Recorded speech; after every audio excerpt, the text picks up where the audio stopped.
Aha ikaze abakunzi ba MC Kabosi Empire, kanizere ko mumeze neza aho muherereye hose.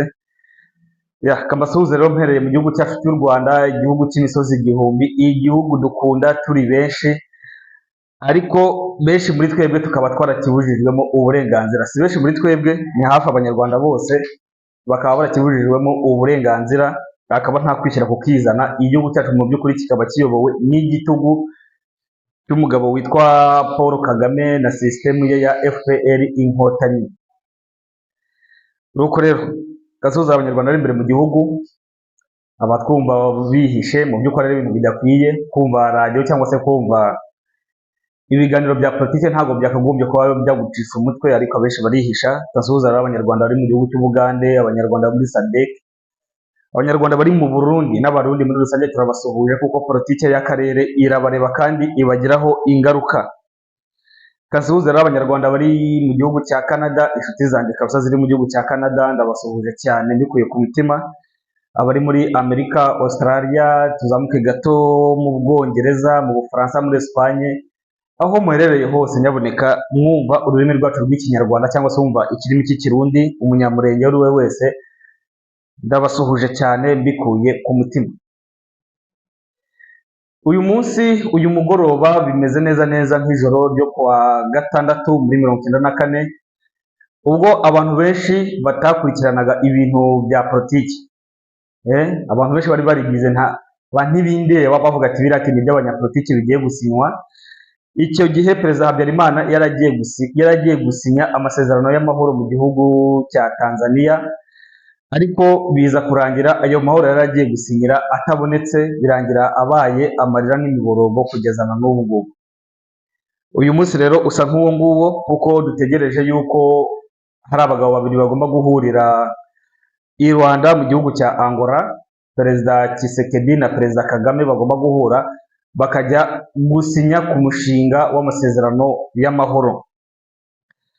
Ku ruhande rw'agatsiko ntabwo bizeye ko hari ibizavamo. Mu by'ukuri amasezerano agiye gusinywa, birarangira bamwe bibagiwe cyangwa se bavuye mu kibuga cya politiki. Aya masezerano agiye gusinywa rwose arakura bamwe mu kibuga cya politiki burundu, ndetse bazimangane. Mfitiye icyizere Perezida Tshisekedi yuko adashobora kudutenguha twebwe abakunzi b'amahoro. Impamvu ni nyinshi bituma mvuga gutya ku bigiye gusinyirwa mu gihugu i Rwanda. Impamvu nyinshi zituma mvuga gutya: Perezida Habyarimana yasohotse mu gihugu ku itariki ya 6 agiye gusinya amasezerano y'amahoro. Ajya gusinya azi ko agiye gusinya n'inkotanyi, kumbe inkotanyi ntabwo yari azi ko zirimo ibice bibiri. Harimo inkotanyi zo mu bwoko bw'abahutu, hakaba nyine hari inkotanyi zigizwe na ba Kagame, rekavuga ati wenda zo mu bwoko bw'abatutsi, sinzi uburyo kibaje kwirobanura. Zari mu bwoko bw'abahutu bari bakuriwe na Pasiteri Bizimungu. Nta nkotanyi y'umututsi yigeze igaragara yarusha mu masezerano yo muri Tanzania yaragiye kugarura amahoro mu gihugu cyacu. Ntayo rwose, nta nkotanyi y'umututsi yigeze igaragaramo, ntayo rwose. Abenshi bisigariye imbere mu gihugu, basigaye imbere mu gihugu bategura imigambi yabo. Nibwo Perezida Habyarimana yagize gutya agataha indege ye bakayimanura. Ariko abaturage basanzwe abenshi bakunze kuvuga ati ngenge bya politiki ntibindeba, ati ngewe mba nibereye mu murima wanjye, ati ngewe ibiki ntibindeba. Bo bakomeje kwizera yuko nyine amasezerano agiye gusinywa, ko amahoro agiye gutaha mu Rwanda rw'imisozi igihumbi. Ariko mu by'ukuri niko byari kugenda. Ntabwo bari biteze yuko hari undi mugambi wateguwe ku ruhande wo kurangiza umuntu. Rwose amasezerano agiye arasinywa, birinda bishyika mu masaha y'umugoroba, mu masaha y'isa 12 z'umugoroba. Urubyiruko rwari ruhari icyo gihe, iyo muganiriye barabikubwira ati twebwe rwose twari twamaje no kwambara. Abari muri Kigali bagiye kwifatira agacupa, bumvaga yuko igihugu tayari cyamaje gusubira mu buzima busanzwe. Bumvaga ko nyine abanyapolitiki barangije ibibazo byabo, bagiye gusubira mu buzima busanzwe. Bamwe rwose cyane yuko bari mu minsi ya Pasika, barimo bitegura Pasika. Abenshi rwose bari biteguye kugira gute, bari batangiye kwitegura kujya mu tubari, kujya kubyina, kugira gute, bavuga ko byarangiye igihugu cyasubiye mu mahoro, induru za politiki zarangiye, ibintu bigiye kujya mu buryo. urubyiruko rwo icyo gihe abenshi bavuga ko nyine baterwa n'ibya politiki, nk'uko iyi saha desemu tubibona, uganira n'umuntu akavuga ati reka reka ibyo bya politiki ni ibyanyu ntabwo bindeba, ibikiri bikibyo ntabwo bindeba. Hari n'abandi bavugaga gutyo muri 94 mu kwezi kwa kane, hari n'abandi bavugaga gutyo kabisa mu ijoro ryo ku ya gatandatu, bisa neza neza n'ibiri kuba iki gihe abantu basa nkaho basinziriye. Mu gihe abantu bageraga gutyo bazi ko bagiye kwifatira kamwe nyine muri weekend, bagiye gusohoka nk'abanyamujyi, batunguwe nuko ku isaha y'isaa 2 zishyira saa 3 z'umugoroba indege yikubise hasi. Abenshi bakubwira ko bumvishe ibintu bisandara.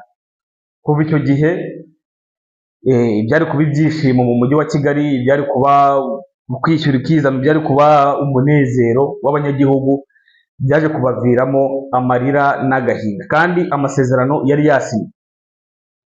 Igihe cyarageze baza kubaza abo ku ruhande rw'inkotanyi za nyazo, apana inkotanyi zibyiyitirira nk'uko tubona ba Nduhungirehe, nk'uko tubona ba Evode, nk'uko tubona uri uherutse gufungurwa yitwa Ndera, uriya w'Icyangugu, uriya nk'uko tubona ba Bamporiki.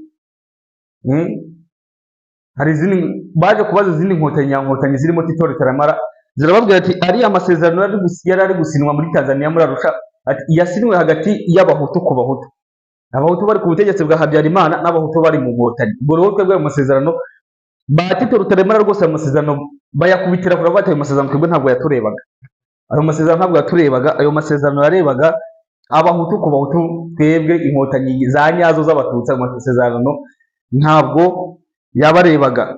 Ibyo biganiro ajya abikora kuri RBA, abikora na wa munyamakuru witwa Cleophas Barore, nayo bagiye bakorana ibyo biganiro. Rwose Tito Rutaremara yarabisobanuye iby'ayo masezerano abitera utwatsi, kandi bigaragara yuko ayo masezerano yasa ko ateshwa agaciro.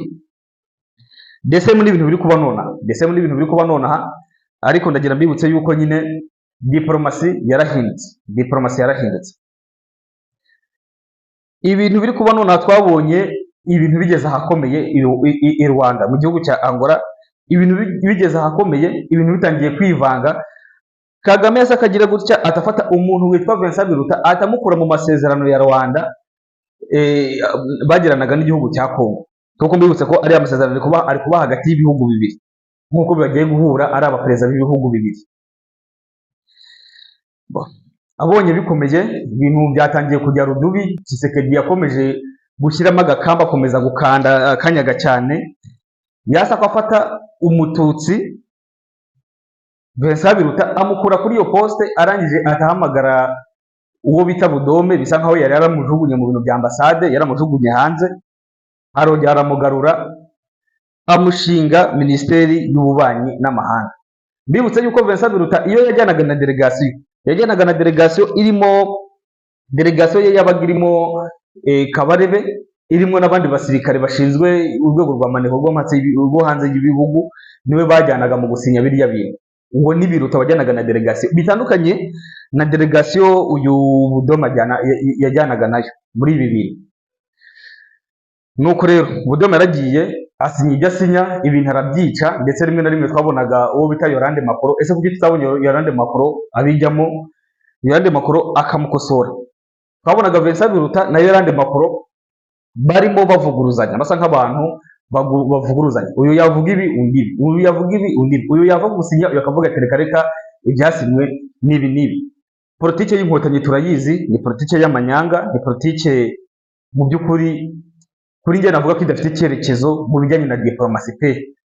Ntiwamenya ari iki bubakiye, niba abantu mudashobora kuganira uvuga ati ikintu twaganire n'inkotanyi ni iki ngiki. Urabona na Habyarimana yari azi ko agiye gusinya nyine n'inkotanyi, yari yizeye neza, Habyarimana yasize avuze yuko bagomba no kurahira, bagomba kuza iyo guverinoma yari yasizeho y'inzibacyuho, bagomba kuza ikarahira. Iyo nzibacyuho ngira ngo nari kuzabageza 2023 bagakora amatora asesuye. Ngira ngo ishyaka rya Habyarimana ryari ririmo cyangwa ntabwo ryari ririmo, nubwo ryari kuba ririmo Habyarimana ntabwo ari kuba ririmo. Habyarimana yumva ko yakoze ibishoboka byose kugira ngo amahoro ahinde mu gihugu cyacu cy'u Rwanda, ariko siko byagenze. Yasanze abatipe baramukinnye umutwe kera cyane, baramubwiye ati ayo masezerano mwasinye hagati y'abahutu, mwasinye hagati n'abande. Nuko rero ibyo ngibyo ntabwo yaturebaga. Habyarimana base ko bamurasa, babandi rero batarebwa n'ibya politike, babandi bavuga ko batarebwa n'ibiki n'ibiki, nuko nk'uko byaje kugenda tayari ifuni n'ubuhoro n'iki n'iki byose n'imipanga bitangira kubuza ubuhuha mu gihugu hose kabisa. Abaturage barapfa ku bwinshi, abandi barahuga, abandi baratorongera kugeza na n'ubu ngubu. Hari abaturage batarabonana, hari abaturage rwose cyangwa se hari abaturage bataragaruka mu gihugu, hari n'abandi biyambuye ubunyarwanda burundu kuva icyo gihe bitewe n'ibintu byabaye. Ayo ni amateka ya politiki y'igihugu cyacu, ariko the same bisa n'ibiri kuba nonaha. Nduhungirehe rero baje kumusinyisha ibyo bintu, ariko we ntabwo bigeze bamuhereza delegation irimo abasirikare tuzi, ntabwo bigeze bamuhereza delegation, niyo wagendaga agaragara, abandi bose barabahishaga. Ibyasinywe byose byasinywe na minisitiri w'ububanyi n'amahanga, ndetse n'ibintu biri gukorwa na minisitiri w'intebe, n'ibintu biri gukorwa na minisitiri w'intebe igisaha utuyobeye, ngira ngo ni Edouard Ngirente. Uwo Edouard Ngirente niwe uri gusinya ibintu byose, akabisinya mu izina rye, kandi ibyo bintu ari gusinya ni ibintu byoreka igihugu mu by'ukuri. Iyo ubyitegereje ubona nta nyungu bifite, ubona ari ibintu rwose biganisha mu kumarisha abanyarwanda. Ibintu asinyira, ibintu agize gute, uwitwa Perezida Kagame we imyaka ine tayari irifunze atarasinyira urupapuro na rumwe imbere mu gihugu, cyangwa se ku masezerano ayo ari yo yose. Umuntu usinya ni umuntu witwa Ngirente, umuhutu witwa Ngirente. Iki gihe mureke tubigarukeho, kuko biragaragara neza ko uburyo ki abahutu barimo kugarurwa mu mirimo yabo, bigaragara ko hari ikintu kanaka kigiye kuba. Kandi arega FPR ntabwo ari abaswa cyane, yego nta bahanga mu bijyanye n'ubugome n'ubwicanyi, ariko mu bijyanye no gutekinika no kubara ibihe barabizi neza cyane. Bari kubibona neza ko ibi bihe tayari byabarangiranye muri politiki y'akarere. Nababwiye yuko ibigiye kubera i Rwanda hari abantu bigiye gukura mu kibuga cya politiki ndetse burundu bakibagirana, ku buryo ki rwose iyi miyoborere yabo n'iki bigiye kwibagirana. Cyakora tuzasigara tubyiga mu mashuri ko habayeho ubutegetsi kanaka bwari buteye gutya na gutya. Ibigiye kuba i Rwanda nuko bimeze. Nizere ko ku munsi w'ejo tutazabona umuntu witwa Edouard Ngirente ari ukandagira i Rwanda, tukabura umuntu witwa Kagame. Kuko ariya ni amasezerano agomba gusinywa hagati y'abantu babiri, abaperezida bombi b'ibihugu bibiri. Ntabwo dushaka kubona ibintu bya Ngirente ari uturumbutse mu ndege akaba ugiye guhura na Tshisekedi. Ndabizi neza ko aho ngaho intambara yavuka. Ubwo rero uwo bita Kagame turamutegereje ku munsi w'ejo i Rwanda, turamutegereje kabisa. Amateka yisubiramo, amateka arasa neza fotokopi y'ibyabaye muri 1994. Turi kubona neza ariko bimeze. Ese bizagenda bite? Hari umuntu nzi rwose yigeze abwira undi muntu, aramubwira ati, uwo muntu nyine yari arwaye, undi ari kumubwira, aramubwira ati igihe nza gukarabya atuzamenye yuko ibyawe birangiye. Undi nawe aramubwira ati yego koko, yego koko niko bimeze. Ati nuramuka unkarabije, ati nuramuka gukarabya umuntu kumwoza, urumva ko umuntu aba arwaye yabuze agatege yagize gute, hakaza undi muntu akaba ari umwoza. Undi nawe aramubwira ati nuramuka mbonye mwogeje nibyo koko, uzamenye ko ibyawe birangiye. Undi aramubwira ati yewe, ati wowe nibigeraho wowe ugomba kunyoza rwose ukankarabya, ati nanjye ibyo bizaba byarangiye. Igitangaje nuko nyine uwo muntu yaje kozwa n'uwo muntu nyine yamwogeje nijoro, bijya gushyika saa 3 za mu gitondo tayari yaciyeho. Ndabibona neza no muri politiki niko bimeze. Ibintu birasa rwose, kuko Perezida Tshisekedi yavuze ko asigaje guhura na Kagame rimwe risagira irya kabiri. Niko Perezida Tshisekedi yavuze. Yaravuze ati nshaka guhura na Kagame mubaze impamvu yica abaturage banjye, ndashaka guhura na Kagame mubaze impamvu niki ahora igihugu cyanjye, ndashaka kumenya impamvu yica rubanda kandi yari yaramuhaye byose. Mu cya gihe Tshisekedi twamwitaga gisekeramwanzi. Uyu munsi si uyu nguyu se ntiwageze? Ngiye kuri njyewe nta wundi munsi ntegereje yuko Tshisekedi azongera guhura na Kagame ukundi, wa munsi wo kumubaza ati kuki wica abaturage banjye. Impamvu ni nyinshi zibivuga, impamvu nyinshi zibigaragaza. mu mateka hari ibindi bintu byigeze bibaho mbere y'uko perezida Mobutu ava ku butegetsi. Bagize gutya bajya kumusinyisha amasezerano, perezida Mobutu bajya kumusinyisha amasezerano bari guhurira ngo mu nyanja y'Ubuhinde, ahantu hari ubwato bunini cyane, ngo niyo bagombaga kujya gusinyira ayo masezerano. Ni bande bari gusinyana amasezerano? Ayo masezerano yagombaga gusinywa hagati ya Kabila, uriya Kabila mukuru, Laurent Kabila, yagombaga kuyasinya hagati na Mobutu. Mobutu igihe cyarageze, isaha iragera, umunota wa nyuma uragera, baramubwira ati amasezerano ugomba kuyasinyiramo, ugomba kwinjiramo hariya mu bwato ukayasinya. Ndagira mbabwire yuko muri ayo masezerano bari kumwe n'umuntu witwa Mandela, Nelson Mandela. Icyo gihe ngira ngo wari uyoboye Afurika y'Epfo, niwe wari ukuriye ayo masezerano kugira ngo amahoro ahinde mu karere. Birumvikana Nyerere ntabwo yari ari kure yabyo. Byaje kugenda bite? Byaje kurangira Mobutu atemeye kwinjira mu bwo bwato, kuko yagize impungenge y'uko bari buze kumunigira mu bwo bwato. Aho kugira ngo yinjire mu bwo bwato, byaje kumuviramo guhunga, arirukanka aragenda, aravuga ati oya, nindamuka nsinya aya masezerano ni ibibazo, nintayasinya ni ibibazo, ningira gute, nisubira mu gihugu ni ibibazo, nibigenda gutya ni ibibazo. Mobutu yabuze pfo abura na ruguru. Byarangiye ahisemo kwirukanka, byarangiye ahisemo guhunga, ngira ngo yaje no kugwa ishyanga. N'iyi saha ndumva atari umurambo utaragarurwa muri Kongo. Mbese ntibigiye kuba. Amateka, ku bantu biga amateka, ku bantu bazi amateka, ibi bihe bya politike ku gatsiko, ibi bihe bya politike kuri FPR Inkotanyi, neza neza biradushushanyiriza yuko FPR Inkotanyi iri mu murizo wayo, iri mu musozo wayo, irimo irindimuka kandi tubireba. Madamu Kayikwamba yahamagawe ijoro ryose, ahamagarwa na Minisitiri w'Ububanyi n'Amahanga, w'Ubwongereza. Nyuma yo kumuhamagara, yongeye guhamagarwa na ambasaderi w'Ubwongereza uri mu gihugu cya Kongo. Yaje guhamagara Madamu Kayikwamba, baganira ku kigendere ku munsi w'ejo n'ikigomba kuzakurikiraho. Politiki y'akarere k'ibiyaga bigari, nabibabwiye, hari umuntu kanaka igiye gukura mu kibuga, nk'uko umuhanuzi yabivuze ngo nk'ubufindo. Biragenda bite? Harakurikiraho iki? Madamu Kayikwamba yaraye ahamagawe, guverinoma yose ya Tshisekedi baraye baganira, bajya inama nyamukuru, niki kigomba gukurikiraho, n'ibigomba kugenda bite. Byose tayari byamaje kujya ku murongo. Mu gihe ku ruhande rw'agatsiko nta muntu n'umwe urabahamagara kugeza kuri uno munota. Ubwo twebwe twiteze ibirori, ubwo twebwe twiteze iki, nta muntu n'umwe urahamagara ku ruhande rw'agatsiko. Nta guverinoma n'imwe irahamagara ku Rwanda, nta bubanyi n'amahanga na bamwe barahamagara ku Rwanda, nta kintu na kimwe leta y'u Rwanda imeze nk'aho iri mu kato, iyo tayari yamaze gushyirwa mu kato. Kugira ngo twemere neza ko politiki ya FPR Inkotanyi yamaze gushyirwa mu kato kandi yarangiye burundu, hano iki kintu nkundira diplomasi. Doretse kubona Kagame mwabira bintu harimo byo kurahiza, sinzi abo yarahizaga ibyo ari byo. Yaravuze ati ngo politiki yacu, ngo ubwo ni Kagame uvuga ati politiki yacu bayigize ubusa. Ni bande bayigize ubusa? Yavugaga ngo politiki yacu bayigize ubusa. Ariko ndagira mbabwire yuko politiki yacu ntabwo ari ubusa. Iryo ni ijambo ryavuzwe na Sofia Kagame.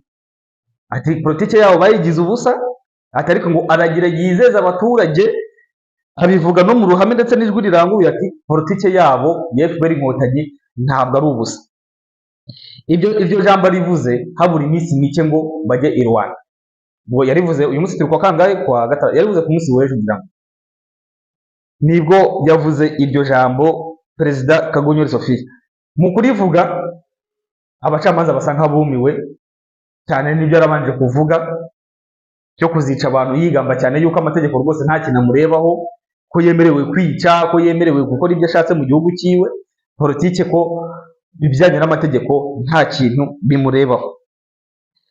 Kubivuga gutyo rero nuko abizi neza aho diplomasi ya Kongo imugejeje. Diplomasi ya Perezida Tshisekedi azi neza aho imugejeje. Ndagira mbibutse yuko no gukomoza ku masezerano azagirana na Perezida Tshisekedi byaramunaniye, izo mbaraga ntago yigeze azibona. Mwirahirira ryaba ry'abantu, ubona ko Perezida Kagame ni umuntu wuzuye umujinya. Mu by'ukuri umurebye umurebye wabonaga ari umuntu wamaze kwitera icyizere burundu. Nizeye yuko ari ibintu bizava hariya i Rwanda bishobora kumugirira iki, bishobora kumugirira akamaro. Donc diplomasi ya Tshisekedi, diplomasi ya guverinoma ya Kongo, diplomasi y'abakongomani, igihe kirageze ngo ishyire ku musozo, irangize systeme ya FPR inkotanyi burundu. Igihe kirageze rwose. Abahanuzi, abemera ubuhanuzi cyangwa se batabwemera, ariko nushaka tubweme cyangwa tubwemere ko no muri politiki biragaragara yuko twebwe abanyarwanda nk'abanyarwanda kurwanya agatsiko k'FPR inkotanyi byaratunaniye pe. Twebwe abanyarwanda nk'abanyarwanda byaratunaniye. Abaturage baraza bakadusenyera, abaturage baraza bakagira gute, abaturage baraza bakadukubita, bagashimuta umwana wawe, bagashimuta iki, bakica uwawe ntihagire uwuvuga, ahubwo abantu bakarushaho kukwitaza. Nta zindi mbaraga zari kuzakubita aka gatsiko ka Sofiya Kagame zitavuye hanze y'igihugu, nk'uko byakomeje kujya ute, nk'uko byakomeje kuvugwa mu buhanuzi. Ariko no muri politiki biragaragara neza ko aho ikibuga kigeze cyamaze gucurama ku ruhande rw'inkotanyi. Perezida Tshisekedi mufitiye icyizere kubera ko afite imbaraga nyinshi ziri kumusunika, afite imbaraga z'abaturage. Abaturage bamubwira ati nyaboneka utazibeshya ukazakora n'uriya muntu mu biganza, uzagenda usinye impapuro zawe nurangiza utahe. Ibintu byo gusangira, ibintu byo kugira gute, ibintu byo gukorana nawe mu biganza ntabwo tubikeneye. Izo nduru tayari zabyutse muri opozisiyo. Muri Kongo hariyo opozisiyo itavuga rumwe na Tshisekedi mu bijyanye na politike, ariko bahuriye ku nyungu rusange z'igihugu. Tureke biriya byantuze bya wa wundi ufite ikipe ikina umupira w'amaguru yitwa ndera, uriya Tipi Mazembe, urangira Tipi Mazembe tumureke. Tureke politike ye. Politike bigaragara ko niyo kwimika agatsiko muri Kongo. Hari abandi bari muri opposition mubwira ati genda nyabure kuganira, ariko utakora mu biganza bye mutazasangira, usinye ibyo usinya nurangiza utahe. Kuko n'ubundi harya agakino kararangiye inyuma y'amarido. Perezida Tshisekedi afite imbaraga z'abaturage bamuri inyuma bamubwira ati nyaboneka utazaduhemukira, nyaboneka utazagira gutya, genda uganire n'aba bantu, usinye ibyo usinyira, nibarangiza bacyura ingabo, ibiri mu masezerano babyubahirize. Niba atabyubahiriza birakomeye cyane. Ndagira mbabwire yuko urugamba rukomeye kandi rurakomeje mu gihugu cya Kongo. Ku ruhande rw'u Rwanda, RDF M23 bakoze ibishoboka byose kugira ngo mbere yuko aya masezerano atangira yo kuri 15 agomba kubera Rwanda ku munsi w'ejo, nibura bakagombye kuba bafite imijyi irenga 3 uwitwa Kagame yari kuzajyana ku meza i Rwanda akasasa akababwira ati mfite iyi mijyi, niba utemeye ko tuganira na M23, kuko burya intego nuko bari kuganira na AFC M23, yari yo ntego nyamukuru. Icyo kintu barakiguragusha ariko byaranze. Kagame rero yararwanye kugira ngo arebe ko nibura mbere yuko bagira i Rwanda, nibura bari kuba bafite imijyi 3 ikomeye, harimo za Rubero, za hose. Iyo mijyi 3 yari kuyijyana bakashyira kuri map, barangiza bakarebera hamwe bakavuga ati iyi mijyi 3 niyo mfite, niba utemera kuganira n'aba ndashyira abayobozi ikindi biki atako higenga. Iyi ntambara ifunze hafi ibyumweru 2 n'iminsi 4 yaguyemo abana b'abanyarwanda benshi cyane, benshi. Iyi ntambara yaguyemo abana benshi b'abanyarwanda, ariko ukibaza aba bana b'abanyarwanda neza baho ubutabera.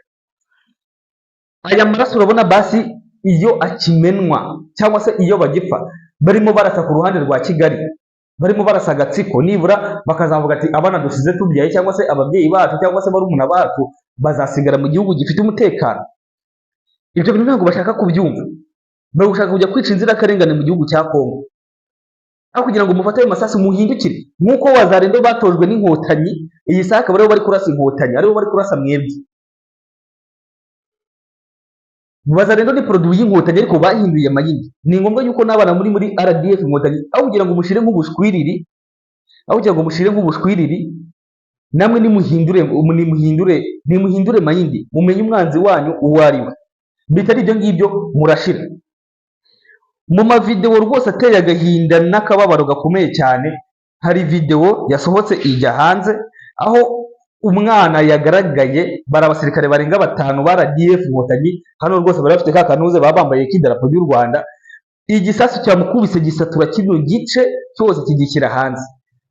Yari video ngira ngo y'iminota 3 ariko kuyirangiza byananiye. Yari video y'iminota 3 ariko kuyirangiza byananiye. Simbizi ko ibintu bizagenda, simbizi niba abana bazemera gukomeza bapfa gutya, simbizi.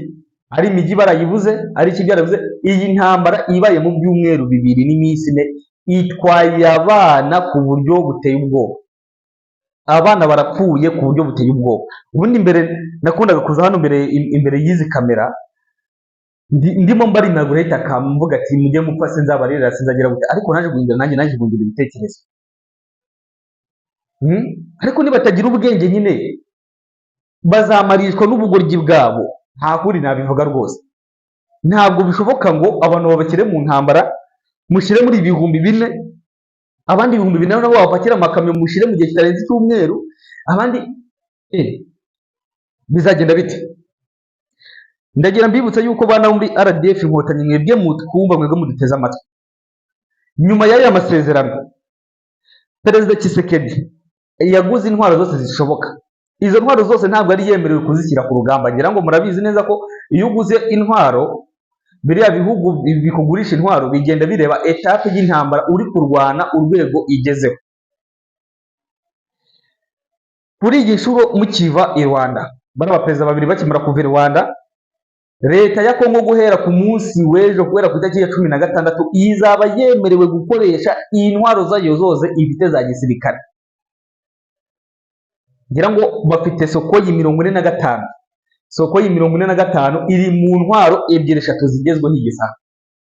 Iri mu ndege z'intambara 2-3 zigezweho igisaha. Hari n'ibihugu bimwe na bimwe byo mu gihugu cy'Uburayi bitayifite iriya ntwaro. Ibyo muri Afrika byo bifite, byo ntabwo mbona. Kereka niba wenda ari Afrika y'Epfo. Sokoyi 45 izahita ko yinjira ku murongo w'urugamba tayari.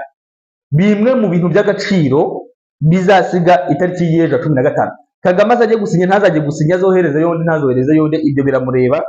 Guhera ku munsi w'ejo Sokoyi 45 izaba yemerewe kujya ku mirongo y'urugamba. Mare mukirwana na twa drone tuza tugafotora, rimwe na rimwe tugasiga ibisasu, tugasiga iki, twatengaga message no intwaro zanyazo zigiye gutangira kurekurwa guhera ku itariki y'ejo ku munsi wa 15. Icyo cyo ndacyizeye niko bizagenda. Niko bimwe mu bisasu, ariko ibyo ngibyo bigiye kubaho ntago bibaye mu bihugu gusa bya Afrika. Hari abantu benshi bakunze kwibeshya ngo yanga ibyo ni ibihugu bya Afrika, ngo oya. Na Ukraine ndagira mbibutse yuko hari intwaro kanaka batari baremerewe gukoresha mu rugamba rwabo. Niba ari misile kangahe sinzi izina ryayo, ntabwo nibuka iriya misile Amerika yeretse ko kubemerera ko bagomba gukoresha. Iriya misile Amerika yayibagurishije kera, ariko irababwira ati ntabwo mwemerewe gujya kumuyikoresha ku mirongo y'urugamba, mugomba gutegereza igihe iki n'iki. Ejo muri Biden amaje gutsindwa, abademokrate bamaje gutsindwa, nibwo batanze uburenganzira yuko iriya misile igomba gutatangira gukoreshwa ku mirongo y'urugamba. Na leta yo Kongo nuko bimeze. Tayari guhera ku itariki ya 16 tugiye kubona, guhera ku itariki ya 16 tugiye kubona iki, indege zimwe na zimwe z'intambara zikomeye zigezweho ziri kurwana. Ejo umuntu witwa Edouard Ngirente akazarambuka kandagiye i Rwanda, ni official umuntu witwa Kagame azaba yarapfuye. Babandi bandi birirwa batubwira ati ngo oya, ngo ntimukavuga ko Kagame yapfuye ibiki, oya. Amabuno y'inkoko agomba kugaragara ku munsi w'ejo. Ejo umuntu witwa Edouard Ngirente akazarambuka kandagiye i Rwanda, kuko twa umuntu witwa Kagame mu makuru ufite mu audio amwe namwe yaragiye hanze. Umuntu witwa Edouard Ngirente birashoboka yuko rwose ari ushaka kuzakandagira akazarambuka kandagiyeyo. Umuntu witwa Kagame official azaba yaragize ute, uri azatubona azaba ari umuntu, azaba ari mask izabigenza. Ejo nubwo twabona uri yagiye, muri turabizi neza ko nta kabuza, no kugira ngo dutange last warning ku gatsiko n'abandi batemera yuko bakomeza kutubwira ati ibiki n'ibiki. Ni gute umuntu atagiye gutanga amapeti ngo ya gipolisi, byarenga arangije abantu umunsi wose, akarangije abantu kujya gutanga amapeti ya gipolisi bikamunanira. Ngo sinzi ngo yari umunsi w'uburezi, ngo ku munsi w'ejo ari umunsi w'uburezi, kujya gutangizwa kujya kugira umunsi w'uburezi sinzi ahantu bari bahuriye, stade yari bahuriye aho ngo abantu babareze bikamunanira. ibirori byose byo mu gihugu byakagombye kuba biyoborwa na perezida w'igihugu, byose bikorerwa n'umuntu witwa ngo Edouard Ngirente, umuhutu.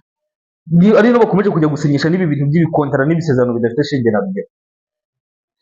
Hari imikino ku munsi w'ejo tudakeneye, aka gapira kagomba gushyirwa hasi.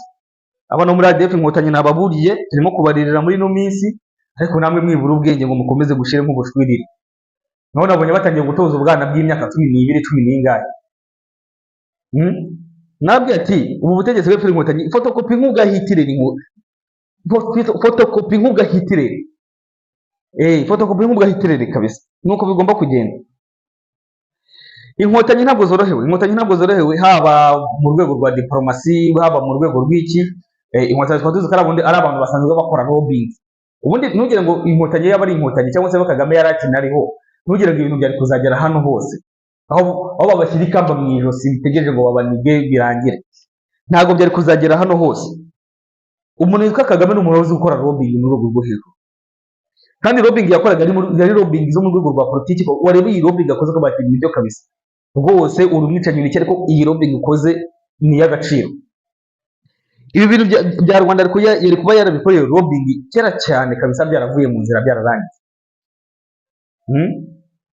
Ariko lobbying na diplomasi bifite ikintu kimwe, hari ibintu bibiri bitandukanye. Lobbying nakomeje kubabwira ko ni ruswa.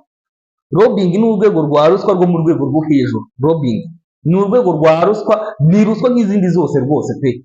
Ni nkuko nakubwira ati Kanaka ndabizi namurashe, ariko nyaboneka mwakire miliyoni 100 mumunkure ko mugane w'abarundi. Iyo niyo bita lobbying. Ati mumunkure ko mumukire kwa Kanaka, muvuga ko buri Kanaka undi Kanaka basa bisanzwe bizwe ko batumvikana mu mujyeke kuri Kanaka, uwo Kanaka gakatirwa mu kimbo cya wa wundi. Icyo nicyo bita lobbying. Ariko diplomasi yivugisha ukuri, irabatoya. Uriya muntu yarababeshye, yababwiye ibi nibi, kumbe bimeze gutya na gutya, kandi ni mushaka akabigenza gutya na gutya, ni mumufasha tumukubite. Iyo ni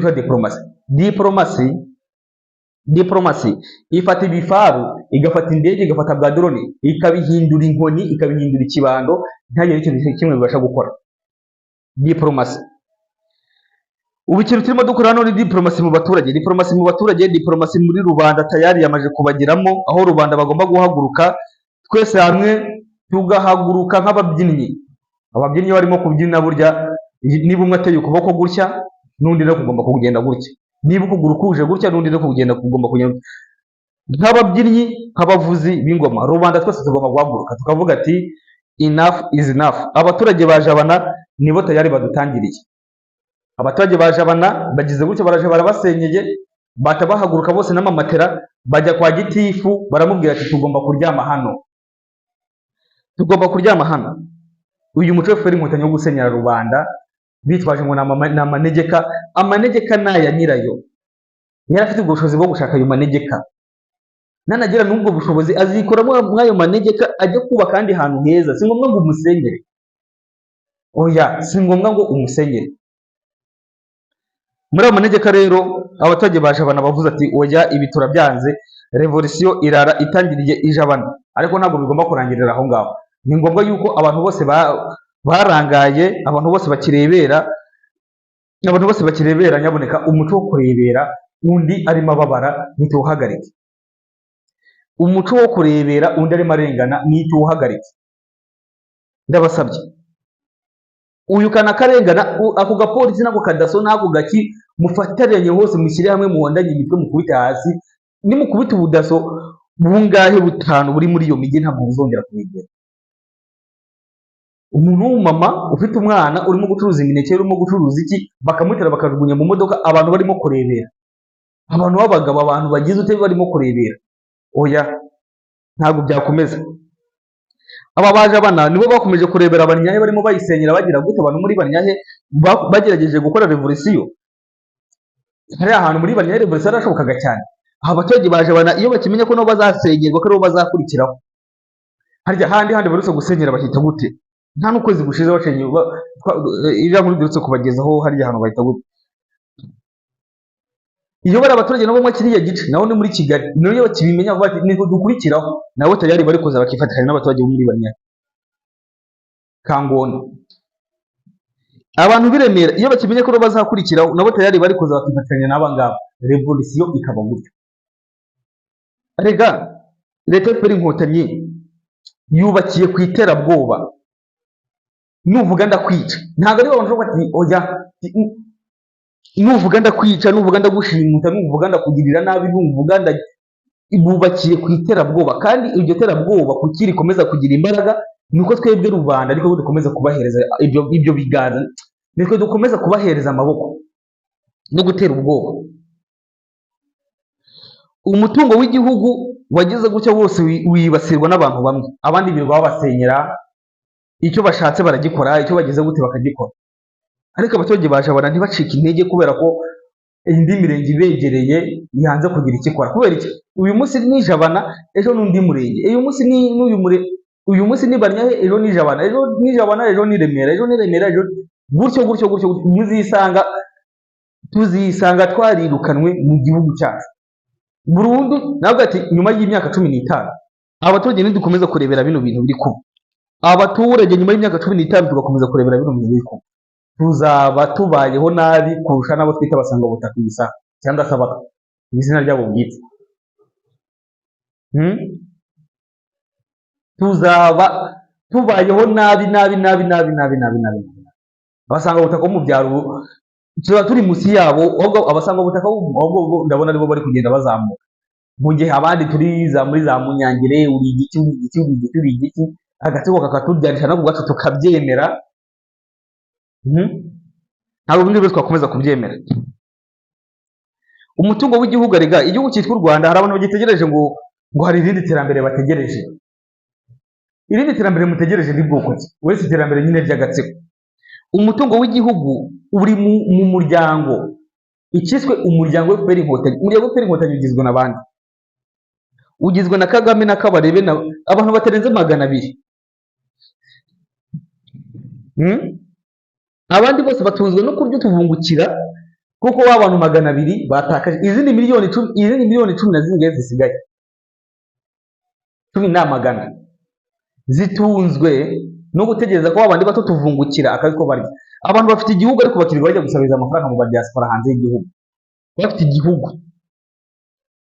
bajya gusaba inkunga hanze y'igihugu, bakajya basaba inkunga hanze y'igihugu, bagafata amadeni mu mabanki akomeye, bagafata ibiki n'ibiki, bakagaruka bagasaba n'abaturage ati nimutaduha amafaranga mwebwe muri diaspora turabica. Namwe mukagira ubwo bati koko barabica, aho kugira ngo mwite ko mujye inama mwiyubakira urwego rwanyu rw'umutekano, bati muratwica muza kuturasa natwe tubarasa. Nuko bigomba kugenda. Abagitegereje ko rero ngo hari igihe Inkotanyi zizagira gutya ngo Kagame n'agatsiko kiwe kirwa gakangata politike yabo yarangiye tayari nk'uko Sofia ubwo yabyivugiye. Abagitegereje ko kiriya gihugu mu gihe kizajya kikazanza mukandagira amakuru y'inzira ku murima kubera ijambo rimwe cyangwa se kubera ikintu kimwe. Tayari umwana witwa Cyomoro, umwana wa Kagame, wa mwana w'umusore muremure cyane wundi udakunda ibintu by'intuzi, ukunda ibintu byera hano kuba yibereye mu ndaya cyane mu Bwongereza, tayari kuri konte yiwe amaje kugeraho miliyoni 270 z'idolari. Cyomoro mushiki we hashize igihe kingana n'umwaka aguze imodoka y'agaciro ka miliyoni 800 z'amadolari. No, agaciro k'imodoka y'ibihumbi 800 by'idolari, napana miliyoni. Ni agaciro, iyo modoka yiwe ifite agaciro k'ibihumbi 800 by'idolari za Amerika. Ibihumbi 800 by'idolari za Amerika nangahe y'amanyarwanda? Ni miliyoni 800 z'amanyarwanda, hafi 900 zijya kuzura imodoka ifite agaciro ka miliyari y'amanyarwanda.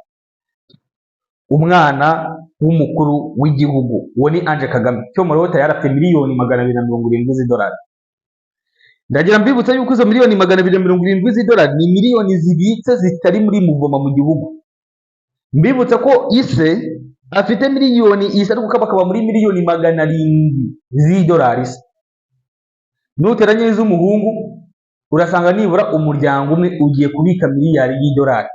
Ayo ni amafaranga ari muri banki. Turi kubara abantu babiri, ntabwo turakiraho Iyani, ntabwo turakiraho undi witwa Biriyani, wa undi nabonye no guhagarara byanze uri mu gisirikare, no guhagarara ntibishoboka, biri kuba ngombwa ko abantu arambikaho abantu amaboko nyine nk'umurwayi, biragaragara rwose ko ari umurwayi afite ikibazo cy'amagara.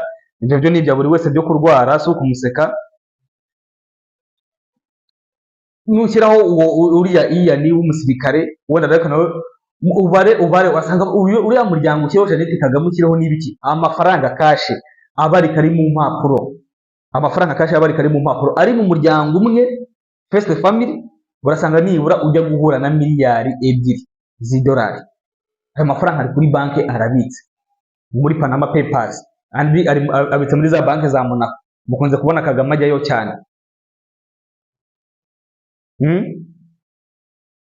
Nurangiza umbwate ayo mafaranga yose yakuwe muri circulation imbere mu gihugu ajya kubika. Hari ibigo byinshi byahombye. Agaciro Development Fund cyarahombye, icyo kigega ntushobora kubaza amafaranga yakoze iki, yasohotse ryari, ayo mafaranga yabaye iki, ayo mafaranga byagenze bite. Ikigega Agaciro Development byarahombye, kandi n'isaba baracyabeshya abanyarwanda ngo bashyiremo. Hari amafaranga ngo bajya bita ngo niba ejo heza, amafaranga y'ejo heza, umuntu atanga amafaranga akarwara agapfa akaremba akarangira akanogunuka, hakabura n'amafaranga yo kumushyingura, kandi ngo aratanze ejo heza. Icyo kigega cyarahombye kitaramara n'imyaka 2. Ayo yose n'amafaranga mamukusanya mukayihereza kiriya kintu cyitwa First Family. Hari ibindi bintu tubyutse kubona byitwa RSSB, ibya bintu byitwa RSSB tayari byarahombye burundu. Abasaza ntibakibona imperekeza, byararangiye kandi baramaze imyaka 100 bagira ute bizigamira. Hari ibigo byinshi cyane byagiye bifungurwa. Iki gihe ntabwo turabara amafaranga mushyira muri FPR Inkotanyi. Nta kigega na kimwe kiri imbere mu gihugu Inkotanyi zazanye. Yo n'ikigega cya mituweli nacyo bwacyo cyarahombye burundu. Aho umuntu asigaye ajya kwivuza, akajya kwivuza igikomere ngo hoya ngo turagusuzuma tugire gutega, ariko ngo imiti urayigurira hanze, urabona ko urayigurira hanze ya centre de santé cyangwa se hanze ya nuze ya ntuzi y'ibitaro. Nukuvuga iki na ya mafaranga ya mituweli mutanga kugira ngo babahereze n'imiti ntibigikunda, nukugira ngo bakakubeshya ngo baragusuzuma. Nigeze ijya kwivuza ahantu hamwe mu bunuza mu bitaro, ngiyeyo umusuzumye ambwira uburwayi abumpera n'imiti, ngo yansanzemo ngo sinzi ibiki n'ibiki, tifoyide ibiki n'ibiki, byambayeho rwose pe kuri centre de santé imwe ntari buvuge izina. Ndangije uko kundi manje muri farumasi ngiye gufata imiti, intanga imiti, ntanga kiriya kinuze batanga cya gipapuro gikarine, arasoma areba buryo kindwaye. Uwo muganga ugiye kumpereza imiti yari umusiramukazi, noneho amaje kureba buryo kimeze, arambwira ati iyi miti n'uburyo urwaye birahura. Vuga ati simbizi. Araza yongera afata ibizami bundi bucya aransuzuma, arambwira ati ugiye kuryama hariya ndaje ngukorere ibizami byanjye. Arabikora arambwira ati indwara bari bakwandikiye n'iyi ngiyi ni ibintu bibiri bitandukanye. Mba ndarokotse mba ndarusimbutse. Hari iki gihe cyose nari kuba barankase wenda nk'ukuboko cyangwa se nk'iki, bavuga ati reka da urengana ugasanga bagukasa ukuboko cyangwa bagukasa ikiboko, bakubeshya ati urwaye kimwe cye kandi wapi. Iyo miti wasanga no muri farumasi nawe bari bafite, yanga ati gufasha akangaka ibiki n'ibiki urebe ko waba worohera, afata ibizami bundi buki. Ni ukuvuga iki, bashyiramo gukora ikintu cy'ikene wabo cyamaze kubarenga ubwonko, baza gashyiramo abana bo badashoboye badagize ute, abana bashoboye bakabima akazi, bakajya birirwa bikorera amatafari n'iki aho kugira ngo binjire mu kazi batanga umusaruro. Ikene wabo bakomeje kukimika. Ibintu byose biba byarambuwe, ibigega bya mituweli byarahombye, ibintu byose byarahombye. Kubera iki? Iyi faranga ryose rirakukubwa. Reba umuryango umwe turi kubarira miliyari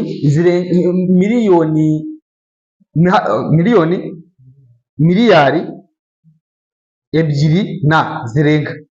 Ntabwo turakiraho bakabarebe, ntabwo turakiraho Mubaraka bajya guhisha, ntabwo turajya gukiraho bariya abande bakayumba yo biyibye bande bose bose bo mu gatsiko nyine kakazu kabo, ntabwo turi kuyashyiraho kuko nababwiye ko ari abantu batarenze 200. Ayo mafaranga yose nujya kubarura asanga igihugu cyarahombye burundu bitakigira n'igaruriro. Kugira ngo igihugu cyongere, nuko bano bantu bagomba kuvaho bakagenda. Icyo gihe twarimo tubara ibijyanye n'amafaranga, ariko turimo kwibagirwa ikintu kimwe. Ntabwo bari abantu First Family ntabwo bibye amafaranga gusa, ntabwo bahombeje igihugu kubera ko bafashe amafaranga gusa, oya, bahombeje igihugu kubera barengejeho biba n'ikijyanye n'ubutaka. Fixed asset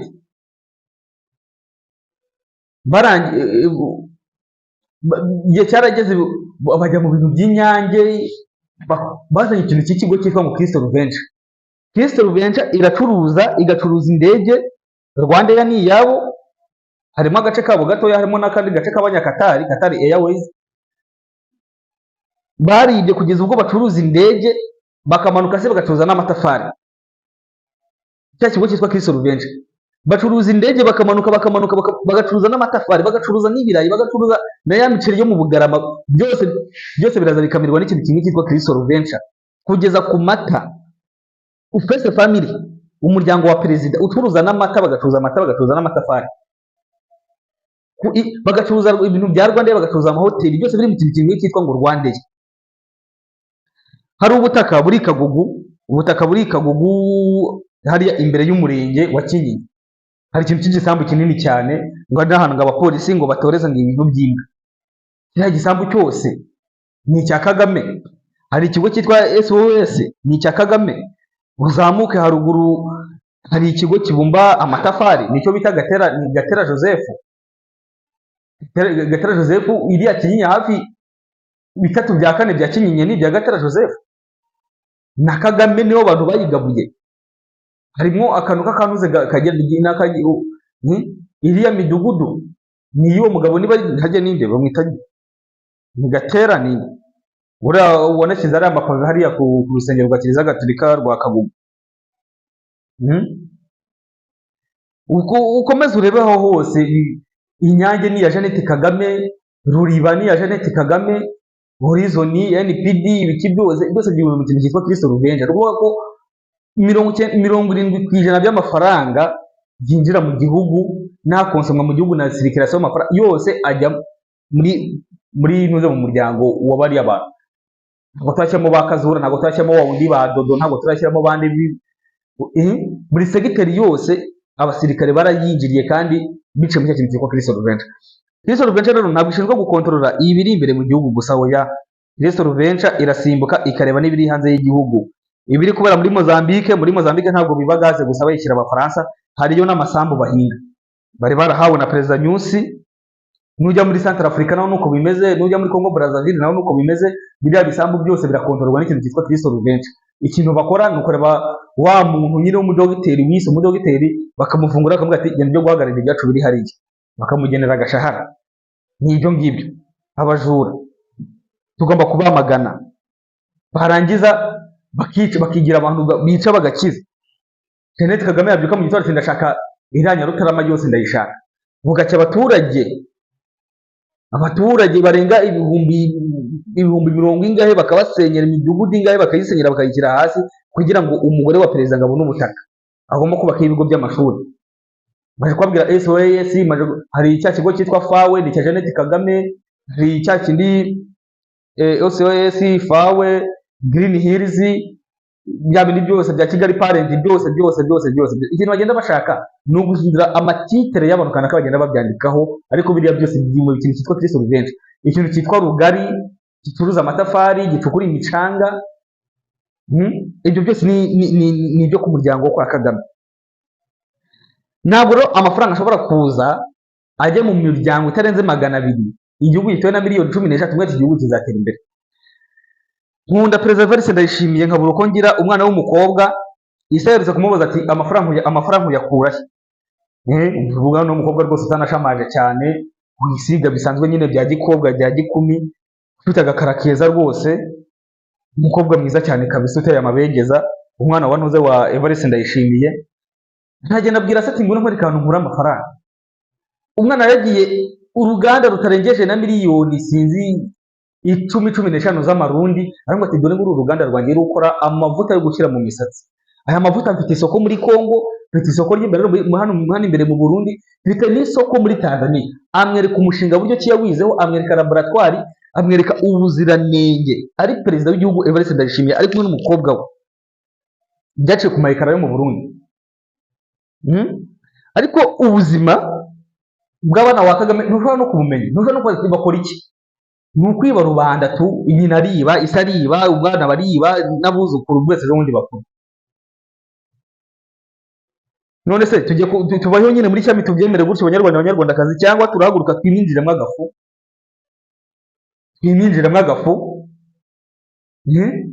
tureke ko abantu bindeba. Politiki y'akarere irakomeye cyane, politiki y'akarere iratureba cyane, politiki y'akarere tuyicanaho amaso.